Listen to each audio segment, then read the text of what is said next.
करोड़ों धड़कते दिलों की जान बोल रहा हूँ। देश के सपूतों की शान बोल रहा हूँ। मेरे पावन धरा पर जन्मे राम और कृष्ण। जी हाँ, आप लोगों के बीच मैं हिंदुस्तान बोल रहा हूँ। नमस्कार दोस्तों, आप सबका स्वागत है इस नए चैनल में जिसका नाम है मैं हिंदुस्तान बोल रहा हूँ। ये नक्शा देखकर शायद आप मुझे पहचान नहीं रहे हैं, लेकिन वास्तव में यही मेरा संपूर्ण चित्र है। मैं ऐसा ही दिखता था। मैं कभी सोने की चिड़िया कहलाता था।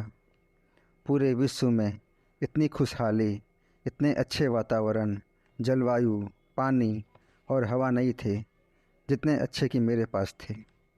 और ये मेरा घमंड नहीं बल्कि मेरा सौभाग्य है कि खुद भगवान राम और कृष्ण जी ने मेरी धरती पर अवतार लिया और मुझे विश्व का सबसे सुंदर और विकसित देश बनाया। बाहर के देशों ने जो आविष्कार बाद में किए, जिससे उन्होंने नाम और शोहरत कमाई, वो सारे आविष्कार मेरी धरती पर हजारों साल पहले ही हो चुके थे, लेकिन मुझे वो पहचान नहीं मिल पाई। न जाने किसकी नज़र लग गई मुझ पर कि मैं खंडित होता चला गया। कभी मुग़लों ने आकर मुझ पर हुकूमत चलाई, तो कभी अंग्रेज़ों ने, और जाने से पहले उन्होंने न सिर्फ मेरी संपदा लूटी बल्कि मुझे कई टुकड़ों में बांट कर चले गए। न जाने मैं कितने हिस्सों में बंट गया और अब सीमित हो गया। मेरे चारों तरफ से मेरे अंग काट लिए गए, जो आज अन्य देशों के नाम से जाने जाते हैं।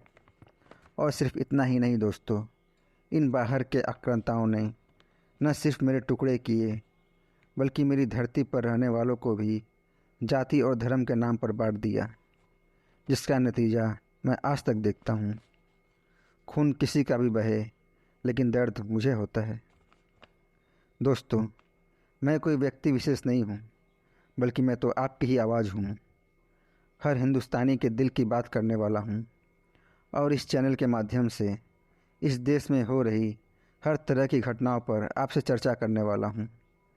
चाहे वो घटना किसी भी क्षेत्र की हो, राजनीतिक हो या सामाजिक हो, ऐसी कोई भी घटना जिसका प्रभाव मेरी शान पर पड़ेगा, रोज़ हम उस विषय के बारे में बात करते रहेंगे।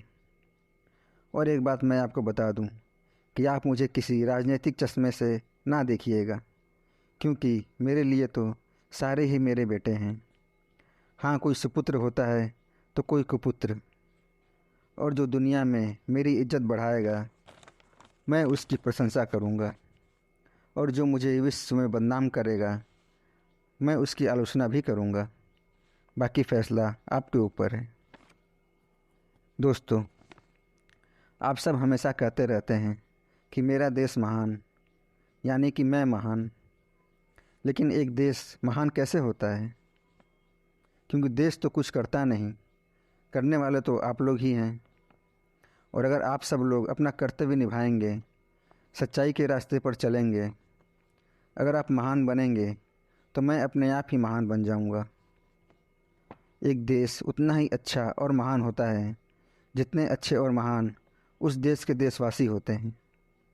लेकिन जहाँ तक मुझे दिख रहा है, आज के समय में हिंसा, स्वार्थ और झगड़े बढ़ते जा रहे हैं। प्रभु श्री राम ने जो त्याग और कर्तव्यपूर्ण इंसान की मिसाल रखी थी, वो कहीं न कहीं ख़त्म होती जा रही है। इंसान का मतलब सिर्फ अपने लिए जीना नहीं, बल्कि पूरे समाज के लिए जीना होता है। मैं नहीं कहता कि सब ऐसे हैं। काफ़ी लोग ऐसे होते हैं जो अपना फ़र्ज़ समझते हैं, अपना कर्तव्य समझते हैं, लेकिन काफ़ी लोग ऐसे भी हैं जो गलत रास्ते पर निकल पड़े हैं। अब आप बोलेंगे कि इतने लोगों को बदलना तो नामुमकिन है। आपकी बात सही है। अगर मैं आपसे कहूँ कि करोड़ों लोगों को बदलिए तो ये संभव नहीं है। लेकिन मैं आपसे कहूँ कि आपको सिर्फ एक इंसान को बदलना है, तो आप क्या कहेंगे? अब संभव लग रहा है ना? जी हाँ दोस्तों, आपको सिर्फ एक इंसान को बदलना है, और वो इंसान है खुद आप। हर इंसान सिर्फ अपने आप को बदल ले तो करोड़ों लोग अपने आप बदल जाएंगे। हमेशा आपकी शिकायत रहती है कि देश ने मुझे क्या दिया, लेकिन एक बार सोच के देखिए कि आप देश को क्या दे रहे हैं।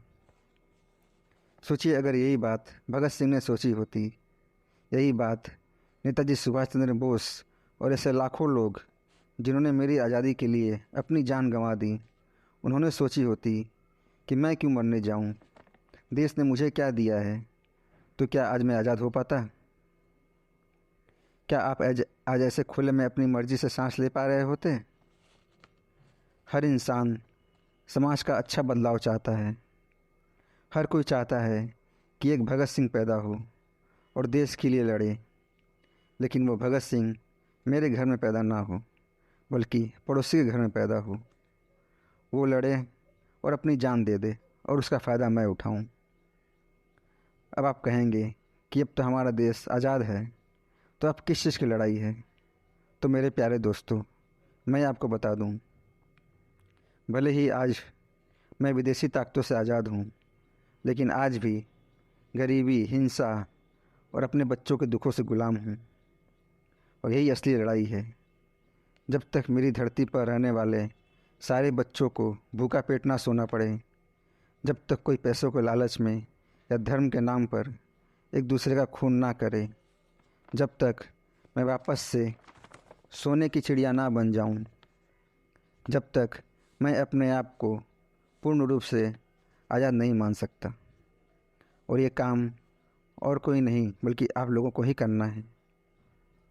आप हमेशा दूसरों को दोष देते हैं कि इस नेता ने चोरी की, इस नेता ने घोटाला किया, इस नेता ने हिंसा करवाई।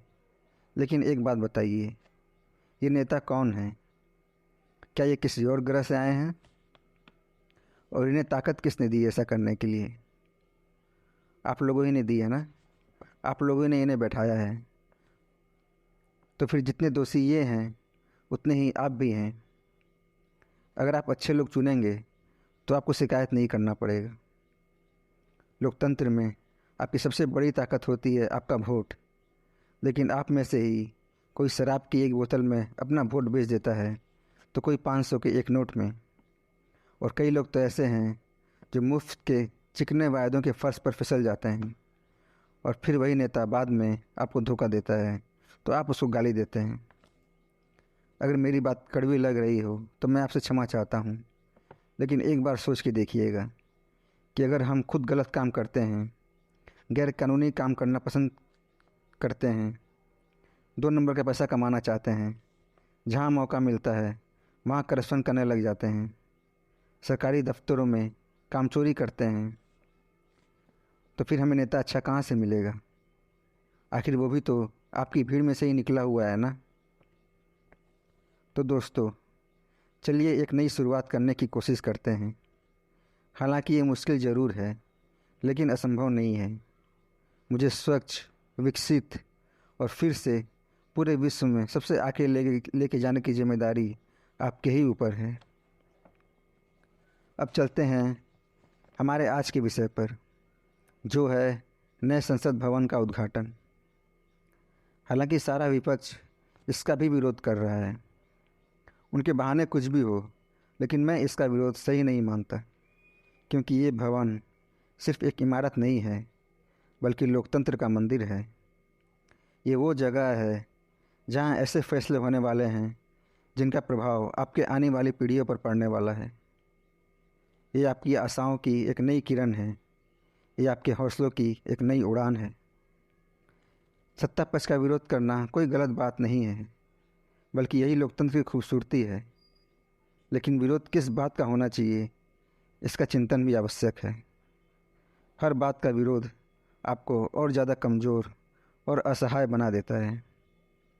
आपको विरोध करना है तो बेरोज़गारी का कीजिए, महंगाई का कीजिए, उन मुद्दों का कीजिए जिसका प्रभाव इस देश की जनता पर पड़ रहा हो। ऐसे मुद्दों का विरोध मत कीजिए जिन मुद्दों पर जनता गौरवान्वित महसूस करती है। पहले भी ऐसे काफ़ी मुद्दों पर आपने विरोध किया, जिसकी चर्चा हम आने वाले वीडियो में करेंगे, क्योंकि अभी सारे मुद्दों पर चर्चा करने से ये वीडियो काफ़ी लंबा हो जाएगा। और सबसे हास्यास्पद बात तो ये है कि नए संसद भवन का विरोध आप इसलिए कर रहे हैं कि आपको लगता है कि हमारी माननीय राष्ट्रपति जी का अपमान है। जिन राष्ट्रपति जी के चुनाव में आपने उनको न जाने कितने अपमानजनक बातें कही, लेकिन हमेशा अपनी सुविधानुसार आपके मुद्दे बदलते रहते हैं। और ऐसा नहीं है कि संसद भवन का उद्घाटन पहली बार हो रहा है। इसके पहले भी 2014 में झारखंड और आसाम में, 2018 में आंध्र प्रदेश में, 2020 में छत्तीसगढ़ में और 2023 में तेलंगाना में नए विधान भवन का उद्घाटन हुआ था। उनका उद्घाटन या तो वहाँ के वो मुख्यमंत्रियों ने किया था या फिर बिना किसी संवैधानिक पद में रहने होते हुए भी किसी पार्टी के अध्यक्ष ने किया था। क्या ये उस राज्य के राज्यपाल का अपमान नहीं था?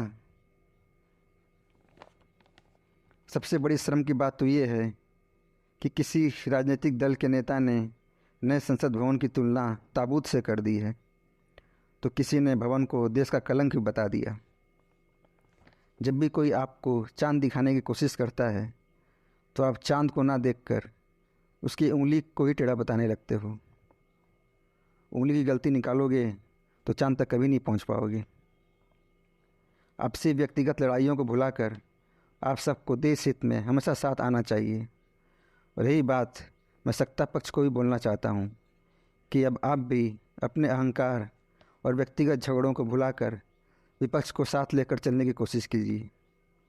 महंगाई, गरीबी और बेरोजगारी, इन सभी मुद्दों पर अब आपसे सवाल भी पूछे जाएंगे, क्योंकि आप 9 साल से हैं और 9 साल कम नहीं होते हैं। अब आप अपनी कमियों को छुपा नहीं सकते और ना ही उसका ठिकरा पुरानी पार्टियों पर फोड़ सकते हैं। मैं बस यही कहना चाहता हूँ कि आप सब मिलकर देश को आगे बढ़ाएं, क्योंकि आप लोगों की लड़ाई में नुकसान सिर्फ मेरे देशवासियों का होता है। आज के लिए इतना ही दोस्तों। आशा है कि आप लोगों को आज की चर्चा पसंद आई होगी। आप अपने विचार मुझे कमेंट कर सकते हैं और इस वीडियो को ज़्यादा से ज़्यादा लोगों तक पहुंचाएं, जिससे ज़्यादा से ज़्यादा लोगों के विचार और सुझाव इकट्ठा हो सकें। अगले वीडियो में फिर मिलते हैं किसी नए विषय को लेकर एक नई चर्चा के साथ। जय हिंद दोस्तों।